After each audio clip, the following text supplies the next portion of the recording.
ओहो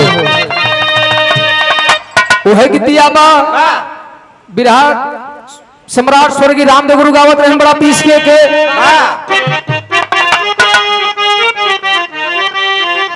अरे सावन महीना में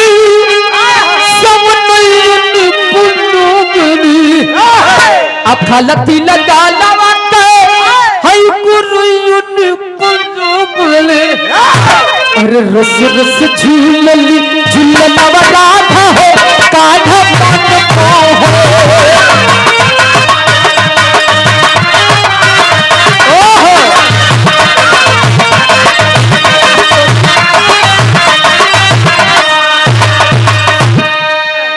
इधर गीत पा लेकिन भाव बिरहा में अरे बोला है सुनीत सुनो साथ से पुछनिया अब कैसे बच जाई खड़ी होई पर सुनिया तो चल मार दी हल जाई चला भैया हो पतिया मान पीतवा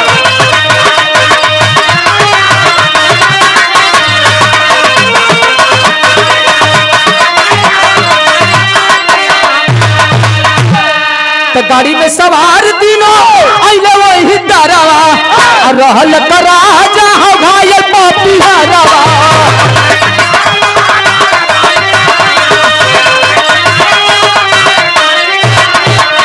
अरे मार कर चाकू ले लियल पर नव बोलू बतिया मान पीतवा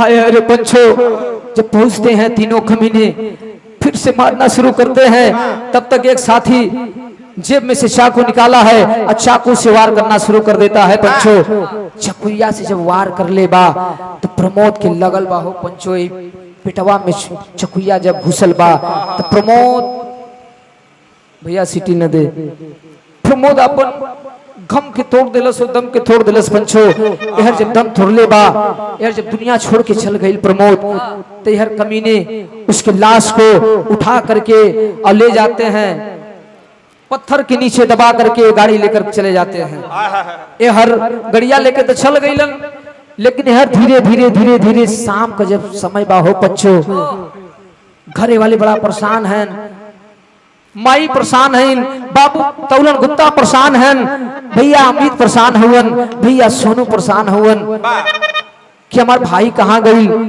कौने हालत में हमार भाई बा ये हर माई कहते हैं अपने बेटौनन से कि अमित अरे अमित अरे तने अपने भैया प्रमोद का फोन लगौते सवेरे के गाड़ी लेके गई बा लेकिन अब ही प्रमोद के कोनो पता नहीं चलत बा तनी फोन लगावा बेटवा देखा कौने हालत में बा ए भैया जब मोबाइलिया पे फोन लगौलन है प्रमोद गुप्ता के अमित तो मोबाइलिया स्विच ऑफ आवत बा जब स्विच ऑफ आवत बा तो यार माई के जाय के बतावत बा कि माई रे ए माई प्रमोद के मोबाइलिया पे फोन कैली है लेकिन नंबर लगत नहीं बा मोबाइलिया बंद बतावत बा हो सकत बा जंगल में कहीं फसल हुई नेटवर्क नहीं पकड़त हुई यह विदेशिया के से भाव है गुरुजी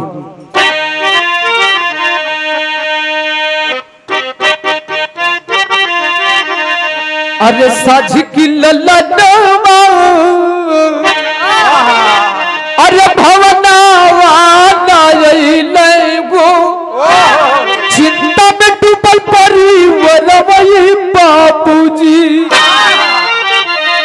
तब बार बार फोनवा लगा कि सुबुआरी गईले लगे ना मोबाइल का नंबर वही बाबूजी ए भैया सब लोग फोन लगावत बा बाबू तौलन गुप्ता लगावत होन अपने बेटवा प्रमोद के मोलिया पर लेकिन कोई के फोन लगत ना बा ओ पंचो माई घबरात है यार बाबू तौलन गुप्ता घबरात होन के आखिरकार हमार बेटवा कहां बा मोबाइल भी नहीं लगत बा माई सोचन के लगत बा हमरे बेटवा के संगे कोनो अनहोनी त नहीं होखे वाला बा देखो माईए दर्द समझत है भैया बेटवा का दर्द माई से बढ़ के दुनिया में कोई नहीं जानत माई के आभास होई लगा कि हमारे बेटवा का पता आखिर चलत नहीं बा कोनो लगता मुसीबत में नहीं तो फंसाबा लेकिन हर समझने पूरा परिवार का लोग चारों बगला फोन लगावे शुरू कर दिए रिश्तेदारी में कि ये भैया हमार प्रमोद पहुंचल बा का प्रमोद गुप्ता अपने दोस्तन में फोन लगावत हुवन कि हमरे कोई भाई के देखला हा, लेकिन सब कोई इनकार कर दे हो पंचो। यार बाबू तोलन गुप्ता फोन लगावत लगावत परेशान हमारे रिश्तेदारी में, लेकिन कहीं पता ना चलत बा। तो कैसे खोजत हुवन? अरे खोजयो खबरिया मिलल नाही कतहू ता दुखवई का गिरल बा बदरवई पूजी। ए भैया जब नहीं मिलल प्रमोद गुप्ता पता नहीं चलत बा। आखिरकार जब सुबह हुआ है भाई अमित गुप्ता और भैया सोनू पहुंचल हुवन पड़ी थनवा पर दया शंकर ओझा जी बैठल हुवन और उनसे रो रो के बतावत हुवन कि ये दरोगा साहब एक हमार मदद करे। कौन मदद? अरे भाई वो ये बीती सूचना, अरे भाई वो ये बीती सूचना, अरे दिहल बड़री थनु पे, अरे भैया अब तक आइले न घर में साव बुझी। हाय हरे पंचो दया शंकर ओझा जी के समनवा दरोगा साहब के समनवा हाथों के जोड़ के दोनों भाई रोवत के दरोगा साहब ऐसी ऐसी घटना हो गई है। मेरा भाई कल गाड़ी लेकर गया था भाड़े के लिए, लेकिन अब अभी तक कोनो पता नहीं चलल, मोबाइल का नंबर भी नहीं लगता। सारी बात बताया है दया शंकर ओझा जी को। यह दरोगा साहब जब बतिया के सुनल है तो धीरज बधावत हुवन कि अमित ऐ सोनू चिंता मत करो, मैं तुम्हारे भाई को जल्द से जल्द खुलवाने का प्रयास करता हूँ। ये भैया यह रिपोर्ट तो दर्ज हुई गल, लेकिन यह घरवा माई का हालत बा, बाबू तोलन गुप्ता का हालत हुआ बा। धीरे धीरे 2-4 दिन का जब समय बीता बा तो माई बाबू रोवत हुवन। एक लाइन यहाँ गीत लगत बा गुरुजी।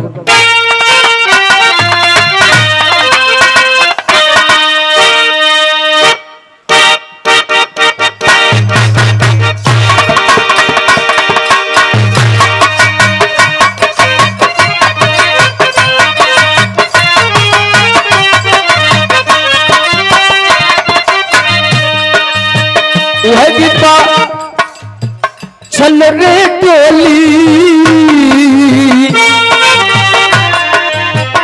उठाओ कहा,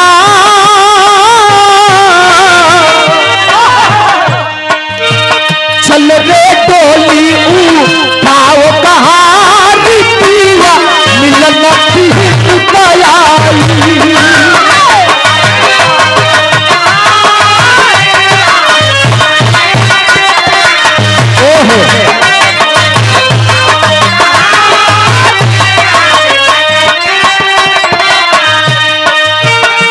भैया ई तो गीत बा, लेकिन माही रोवत है अपने बेटौना का बार बार नमवा लेके बेटौना के सोच में डूबल है। माई रोवत है कैसे? माई रोवई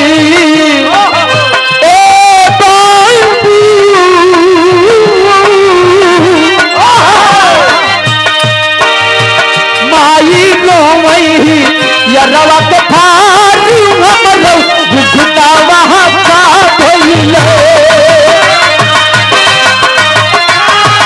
हमरो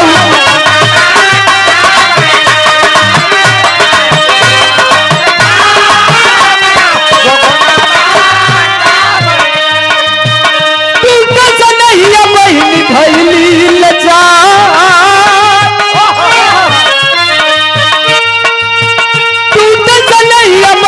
भइली लचार हमरो बिरनावा कहाँ भइले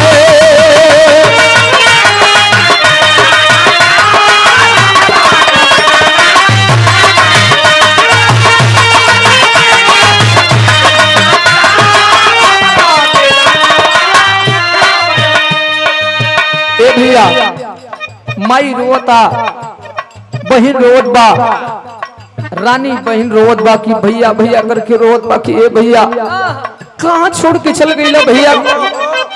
ये अपने बहन को तो के याद नहीं आई, माई का याद नहीं आई, भैया लोगन का याद नहीं आई, बाबू का याद नहीं आई, कहाँ छोड़ के चल गई। लेकिन रोवत ऐसे बा भैया का टूटल बाबा बैरी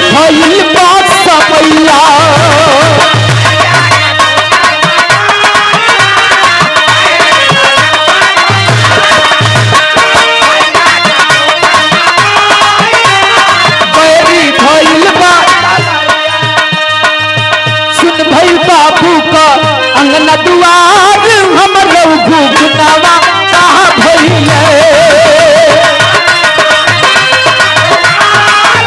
ओहो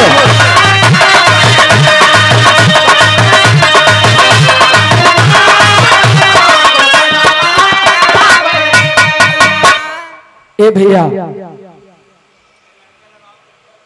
हर रिपोर्ट जब दर्ज भइल बा तो दरोगा साहब दयाशंकर ओझा भी खोजबीन कर रहे हैं, तलाश कर रहे हैं, पुलिस प्रशासन के लोग भी जुटे हैं खोजने में, लेकिन पता नहीं चल रहा है लेकिन आखिर कब तक छुपल रही है।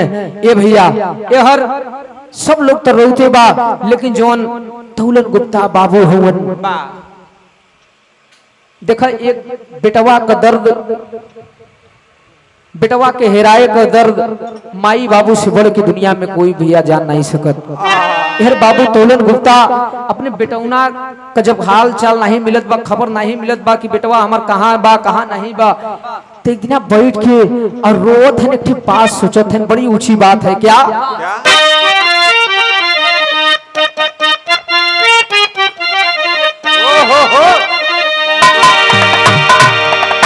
अरे मनौता पानी कहे मर गई तो लसिया दबना करके हुए सितंबर रखता। ए भैया ये हर बाबू रोवत हुआ तौलन गुप्ता अपने बेटौना का प्रमोद का नाम लेकर के कैसे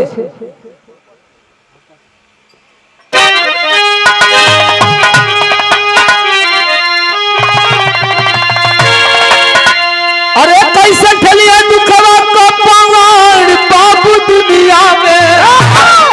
अरे कैसे ठलिया दुखवा को पवार बाबू दुनिया में, अकेले तो जिए जीवनिया पार बाबू दुनिया में।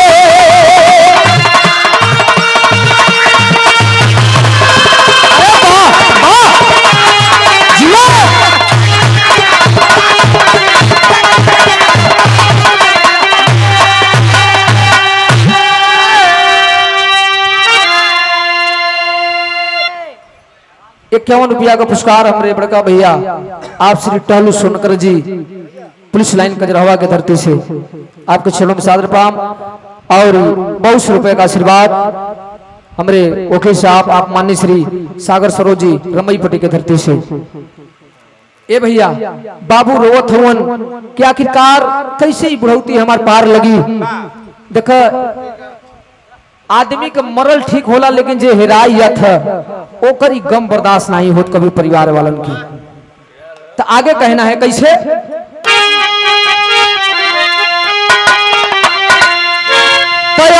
सुगनवाया जी गैली राई हो कैसे सबूरावा पे खरिया बोला माई हो।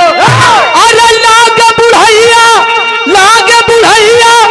जाके के करेदार हमारे बाबूजी अकेले देखते जी है जीवन या पार बाबू दुनिया।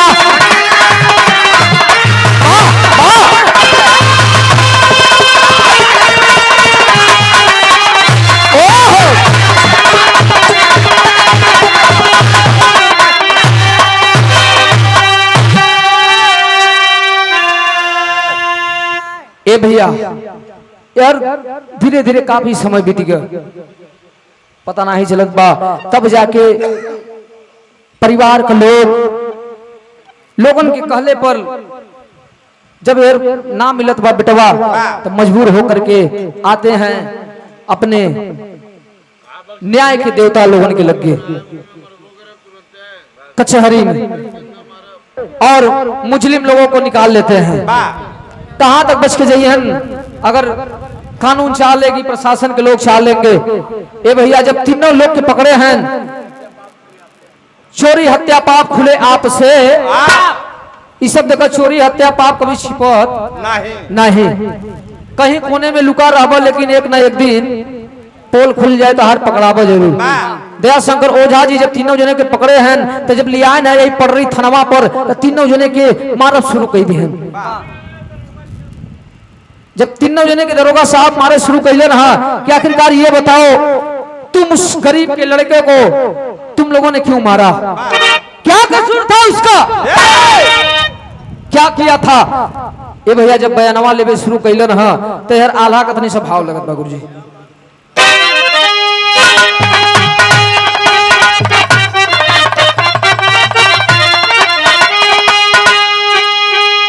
अरे मर के भय के आगे बाबू भूतवो पर रहला पंचो।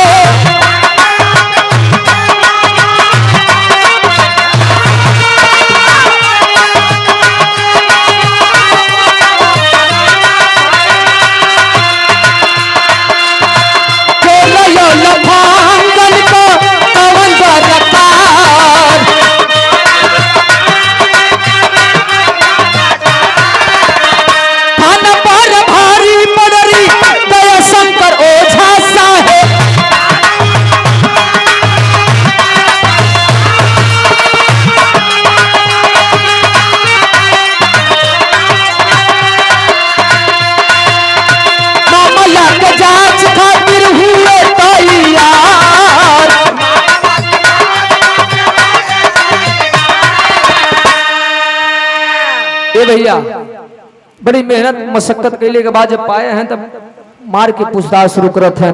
देखो बतावा जाता कि मार के आगे सुभाष भैया अच्छे अच्छे अपन बकर देते हैं। तो वैसे जब तीनों जने मार पड़ी बा थाने पड़ रही थाने पर तो अपन तीनों जने बयान देवो शुरू करत हैं। का देते हैं? बड़ी मुश्किल से पवल सफलता बाबू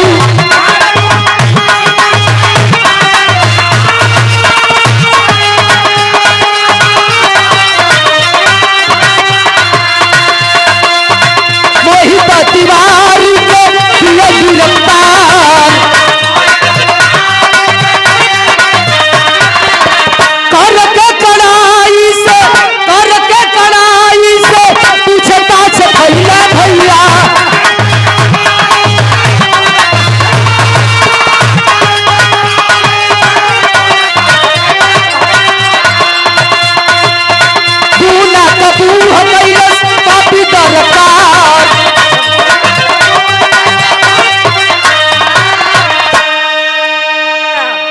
ए भैया जब मार मिलल तब अपन बयान बकल लिहन कि हम लोग लालच में आई के बुलोरो के चक्र में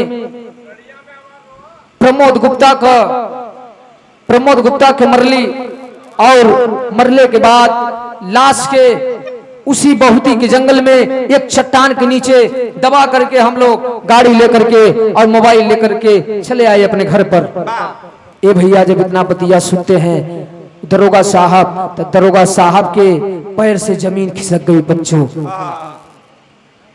तुरंत गाड़ी निकलवाते हैं और तीनों खमीनों को लेकर के पहुंच जाते हैं उसी बहुती के जंगल में। जब जाते हैं तो लसिया के खोजवावे शुरू कैलन हो बच्चों। जब लसिया के खोजवावे शुरू कैलन तब देखलन है कि जब चट्टान के उठौलन तो प्रमोद का लाश के जगह कंकाल मिलल बा। भैया ए भैया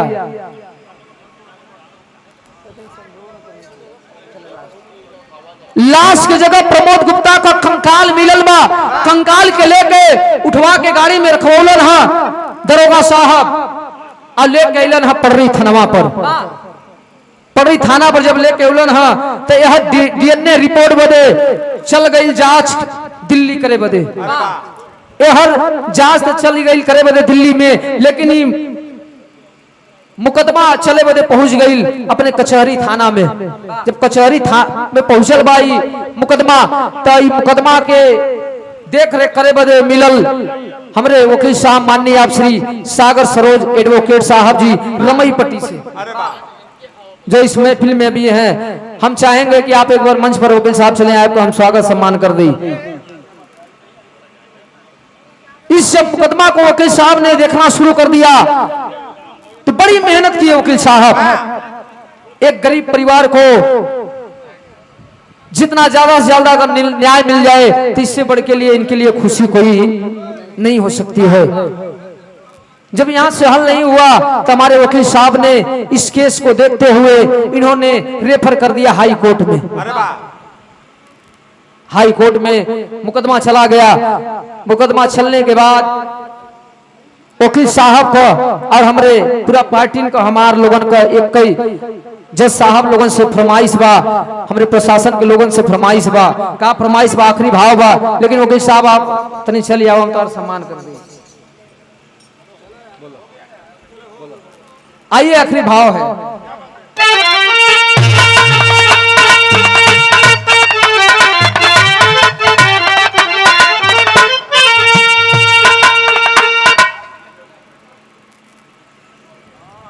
और एक खबर और वकील साहब ने हमको बताया अभी कि डीएनए रिपोर्ट तो आ गई, लेकिन अभी तक अप्रैल की ये घटना है, 10 अप्रैल की घटना है, अभी तक डीएनए रिपोर्ट दिल्ली से नहीं आई है। और अभी तक प्रमोद गुप्ता के लाश तो मिली नहीं, कंकाल को अभी तक पर्री थाना में रखी गई है देख रेख में। अभी तक परिवार के लोगों को लाश तक नहीं मिला, कंकाल तक नहीं मिला दाह संस्कार करने के लिए। आखिरकार एक सवाल यहाँ पे है, यही अगर कोई अमीर घर का लड़का अगर होता तो मात्र 1 हफ्ता से 10 दिन से ज्यादा समय न लगत, न्याय मिल जाता। लेकिन न्याय क्यों नहीं मिला? केवल गरीब के नाते। गरीब को भैया कोई दुनिया में होत नहीं, गरीब को कहीं सुनवाई नहीं होत। ए बदे आज तक अभी तक पड़ी थाना में कंकाल रखल बा। माई बाबू न्याय के लिए दर दर कोर्ट कचहरी का चक्कर लगावत होवन, जज साहब लोगों के सामने अपन गुजारिश करत होवन, रोवत होवन, लेकिन कहाँ कोई सुने वाला बा।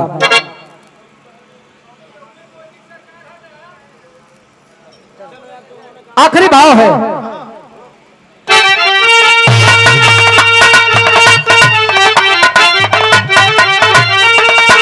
एक ही हम लोगों की आवाज है, हमारे वकील साहब और पार्टी लोगों ने कहा कैसे? अरे न्याय सरकार से मांगे, अरे न्याय सरकार से मांगे, माई बाबू ले आसिया करई का खातिर अग्नि बनावा देवाई का लसिया।